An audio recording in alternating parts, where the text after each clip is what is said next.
ముంబై పోలీసులు తొలుత నితిన్ది అనుమానాస్పద మృతిగా భావించినా తర్వాత ఆత్మహత్యనని నిర్ధారించారు.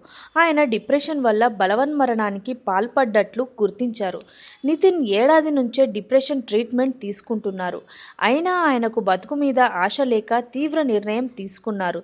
అయితే ఆత్మహత్యకు పాల్పడే చాలామంది విషయంలో జరిగే తప్పిదం ఏంటంటే వాళ్ళు ఎవరూ లేని సమయంలో క్షణికావేశానికి గురై ప్రాణం తీసుకుంటారు. నితిన్ విషయంలోనూ అలాగే జరిగినట్లు తెలుస్తోంది. ఆయన ఆత్మహత్య చేసుకోవాలనుకున్నప్పుడు అపార్ట్మెంట్ ఫ్లాట్లో ఇంకెవరూ లేరు. నిజానికి నితిన్ ముందు రోజు జయసుధతో మాట్లాడారట.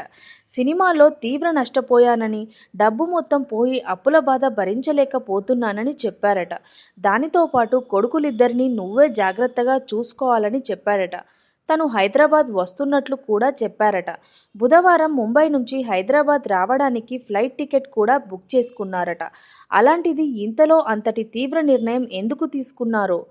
ఇంట్లో ఒంటరిగా ఉన్నప్పుడు ఆయన్ని ఏవేవో ఆలోచనలు కమ్మేసినట్లున్నాయి. దీంతో బలవన్మరణానికి పాల్పడ్డట్లు తెలుస్తోంది.